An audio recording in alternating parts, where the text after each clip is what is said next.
Énergie. Crise énergétique. Nucléaire. Énergie renouvelable. Solaire. Hydraulique. Biologique.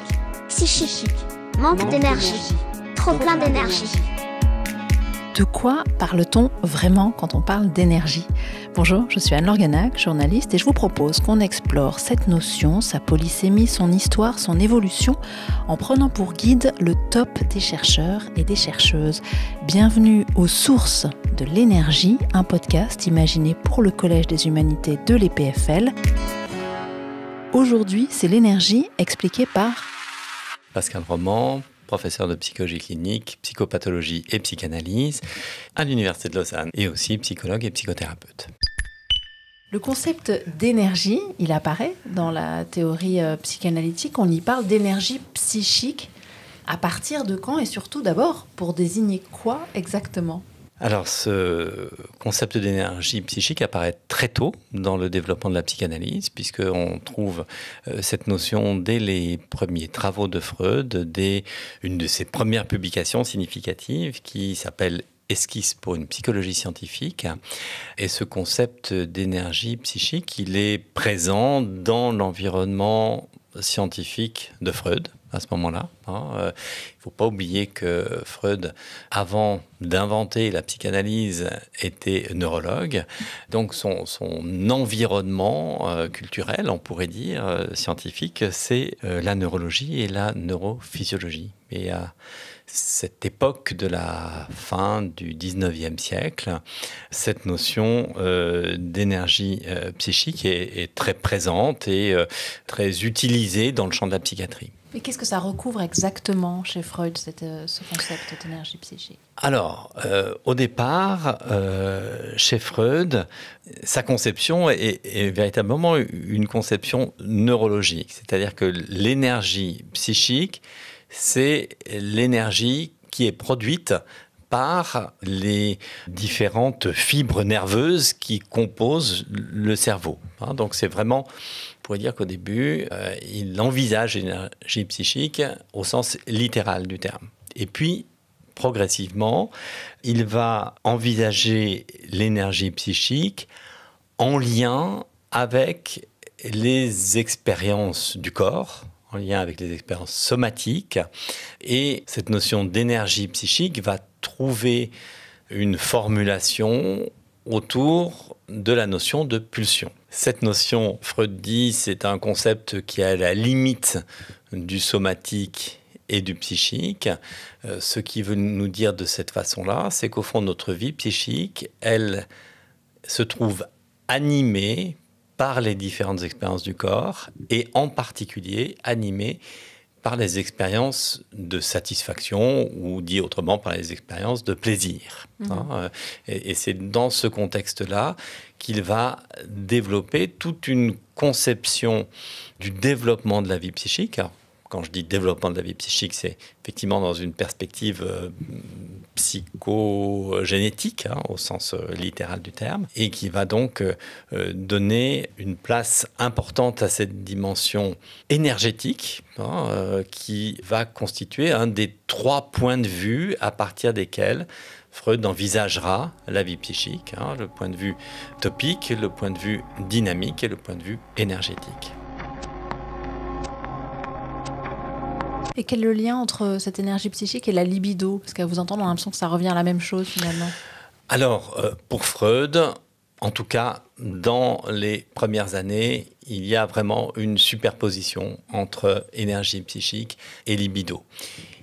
Il prendra un peu ses distances avec cette position première pour envisager qu'elle ouvre sur des expériences plus larges que celles de la libido et de la satisfaction sexuelle. Avec toujours cette difficulté dans la théorie freudienne d'une compréhension de la notion de sexualité chez Freud et dans la psychanalyse, qui est une conception beaucoup plus ouverte que celle qu'on peut avoir lorsqu'on parle de la sexualité entre adultes, par exemple.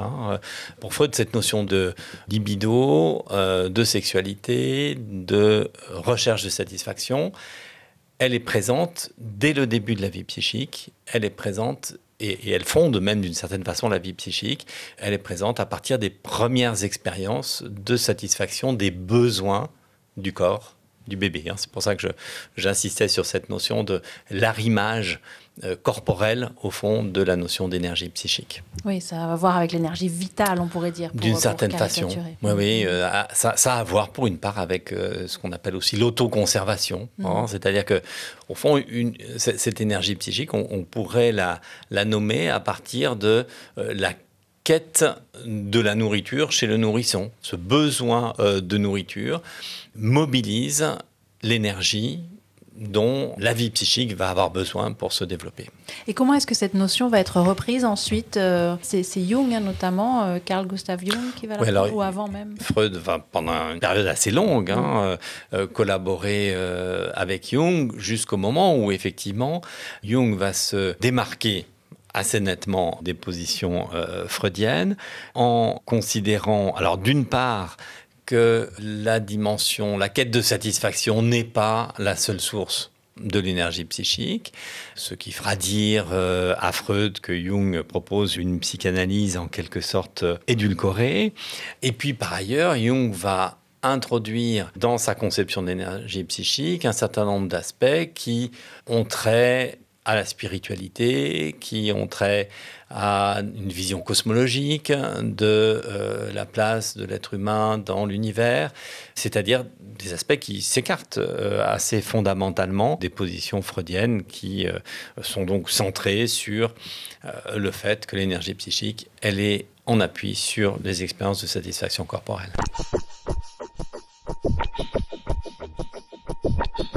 Et quel lien est-ce que vous faites, vous, entre cette énergie et l'énergie en physique ? Je ne suis pas très qualifié pour répondre à cette question. Je crois que ce que nous propose la métapsychologie freudienne, c'est une sorte de métaphore pour penser la vie psychique, pour penser les différents investissements dans lesquels chaque être humain va se trouver engagé à l'égard de son propre corps et à l'égard des autres.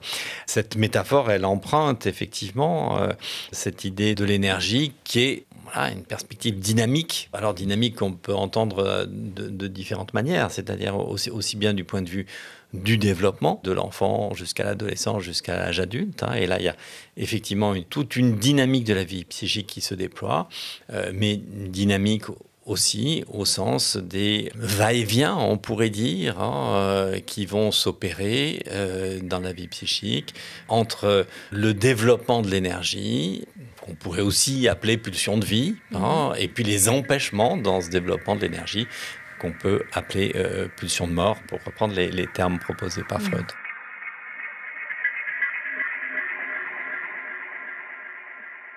Et quel rapport entre cette énergie psychique et l'usage qu'on a très trivial au quotidien de la notion d'énergie, quand on dit par exemple je manque d'énergie ou tel enfant a vraiment beaucoup d'énergie? Je pense qu'il y a une espèce de correspondance entre la référence à l'énergie psychique au sens psychanalytique du terme et puis la référence au manque d'énergie ou au trop-plein d'énergie. C'est-à-dire que lorsque l'on dit de quelqu'un ou lorsqu'on se sent soi-même sans énergie ou avec un surplus d'énergie, on dit bien quelque chose de la façon dont un certain nombre d'éléments nous habitent et vont nous conduire soit à pouvoir investir une énergie, alors qu'on l'appelle énergie tout court, ou qu'on l'appelle énergie psychique, ou d'autres éléments qui vont au contraire empêcher que se développent nos potentiels, on pourrait dire, à partir de l'énergie psychique. C'est intéressant que vous posiez cette question parce qu'on est quand même dans notre monde actuel et bon, vous savez que la clinique que l'on rencontre évolue au fil du temps. Les patients que l'on rencontre aujourd'hui ne sont pas les patients que Freud rencontrait. Et la clinique aujourd'hui, alors en particulier du côté des enfants et des adolescents, puisque c'est plus particulièrement celle que je connais, est très marquée par cette dimension de l'hyperactivité, ou l'hyper du côté de l'hyperpotentiel intellectuel, comme si, effectivement, dans une société qui valorise la dimension de la performance, eh bien, entretenir en quelque sorte l'énergie je ne sais pas si on peut dire l'énergie psychique, mais en tout cas, entretenir l'énergie serait un gage de réussite, de bonne insertion, etc. C'est-à-dire qu'en fait, ces termes de l'énergie utilisés pour décrire des comportements ou des états d'être, ils sont très fortement connotés par les attentes implicites ou explicites que le monde environnant peut avoir à notre égard. Oui, et je pense d'ailleurs en vous écoutant à ces personnalités politiques récemment qui ont pu dire qu'elles arrêtaient parce qu'elles n'avaient pas l'énergie pour continuer. Mais cette chef d'État... Jacinda Ardern annonce sa démission. La première ministre néo-zélandaise avait été élue en 2017. À seulement 37 ans, elle explique ne plus avoir l'énergie pour son poste. And so today I'm announcing that I will not be seeking re-election. And that my term as Prime Minister will conclude no later than the 7th of February. Peut-être que ce qui est un peu nouveau, c'est l'utilisation d'une formulation aussi proche de la physique, aussi proche du corps, parce que c'est bien de ça dont il s'agit.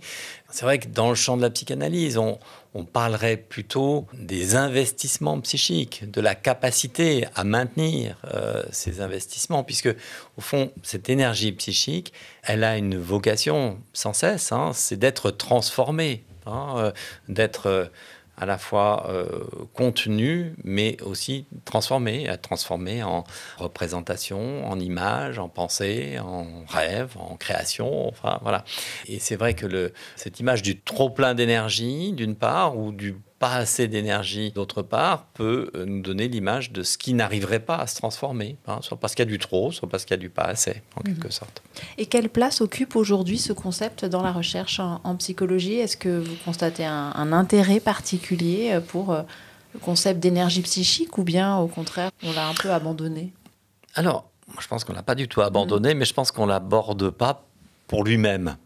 C'est-à-dire que c'est un concept qui sous-tend l'ensemble des recherches dans une approche psychanalytique. Si je me réfère à mes propres recherches, par exemple sur les agirs violents sexuels des adolescents, bien sûr que cette question de l'énergie psychique, elle va être en arrière-plan puisqu'il s'agira de comprendre qu'est-ce qui est en échec de transformation de cette énergie psychique pour que l'adolescent s'engage dans de tels types d'agirs transgressifs.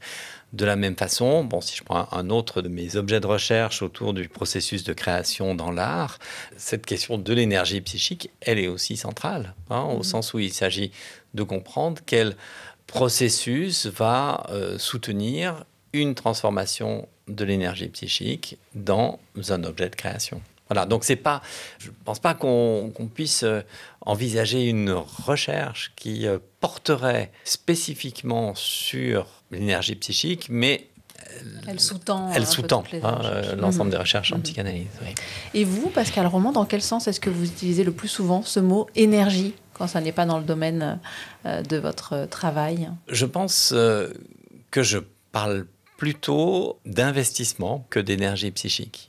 Je pense que ce terme d'énergie psychique, il est pour moi tellement connoté que j'ai du mal à l'utiliser de façon comme ça banale. Vous seriez banquier, celui d'investissement vous gênerait plus peut-être. Ouais, peut-être, oui, exactement. Et si je vous demande ce qui vous donne le plus d'énergie ? Pour moi, c'est la littérature ou la rencontre des œuvres d'art. Voilà, ces deux champs qui contribuent à mon ressourcement. Alors, la littérature, d'ailleurs, et puis même les œuvres d'art, un peu toujours à la frontière entre des intérêts et un ressourcement, on pourrait dire personnel, et un ressourcement professionnel. Moi, je suis très attaché à la littérature comme une médiation pour approfondir notre compréhension de la vie psychique. Freud le disait déjà, il a beaucoup développé dans ses échanges avec Stefan Zweig en particulier. C'est un aspect que j'ai aussi développé dans mon enseignement, de prendre appui sur la littérature pour contribuer à décrire des processus psychiques ou psychopathologiques. Puis l'art, et alors l'art brut en particulier. Ici à Lausanne, évidemment, c'est un lieu privilégié pour l'approche de ce type de création.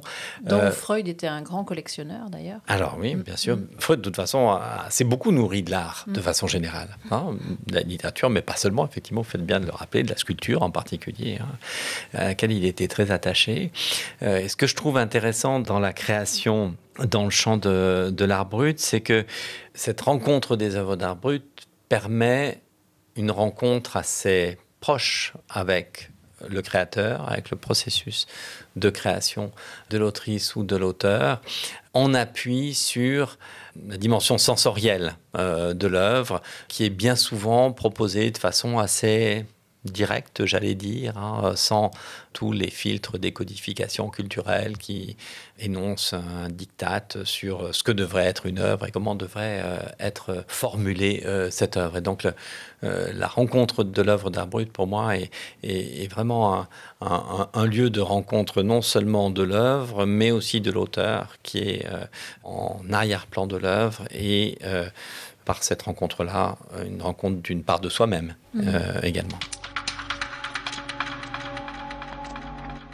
Donc l'art brut serait un bon moyen de comprendre aussi ce qu'est l'énergie psychique, si on voulait aller Tout à fait. l'approcher physiquement. Tout à fait, et d'ailleurs c'est un peu ce que j'ai développé dans des travaux, et en particulier dans un ouvrage que j'ai publié il y a quelques années, qui vient d'être réédité, qui s'appelle L'art brut et psychanalyse, dans lequel je propose que l'art brut constitue une sorte de laboratoire pour la compréhension des processus de création au travers différentes modalités de travail psychique qui sont mobilisées. Alors, dans l'art brut, particulièrement parce qu'il y a une sorte de disponibilité de la rencontre avec le processus de création. Mais bien sûr que ça concerne le processus de création dans toute forme d'art, donc autour des 3 formes de travail psychique que sont le travail psychique du rêve, du jeu et du deuil, qui sous-tendent au fond toute forme de création. Vous pensez à une œuvre en particulier, là, à cet instant ? À une œuvre d'art brut en particulier ?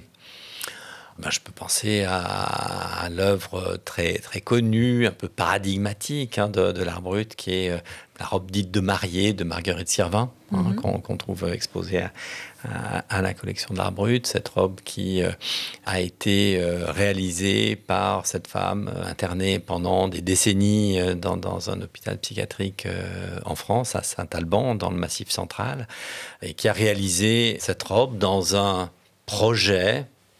Alors, il faut toujours rester très humble par rapport à la compréhension qu'on peut avoir de ces œuvres, mais un projet un peu fou, qui serait un projet de mariage, qu'elle a réalisé en tirant les fils de ses draps, et donc en les retissant pour en fabriquer une robe qui a une facture absolument exceptionnelle. Et en quoi est-ce que cela nous fait toucher du doigt le concept d'énergie psychique ? Alors, je pense que là, ça nous permet de rencontrer la façon dont l'énergie psychique, y compris dans des conditions un peu extrêmes, comme celle, alors on pourrait dire à la fois de l'internement et à la fois de la folie, même si on ne sait pas trop ce que c'est, mais voilà. Il y a quelque chose de l'ordre, alors ce que Freud pourrait appeler la pulsion de vie, qui est sous-tendue par l'énergie psychique, qui est plus fort, on pourrait dire, que toutes ces limitations dans lesquelles, en l'occurrence, Marguerite Sirvin s'est trouvée et qui lui permet de s'engager dans ce projet qui possède sans doute une bonne part d'imaginaire, mais voilà, l'imaginaire, c'est aussi une des ressources dans lesquelles l'énergie psychique va se transformer. C'est ça, qui permet de transformer en fait peut-être de la souffrance en objet d'art. Ou se détacher suffisamment de la souffrance pour pouvoir créer. Pascal Roman, professeur ordinaire de psychologie clinique, psychopathologie et psychanalyse à l'Université de Lausanne. Merci à vous. Merci.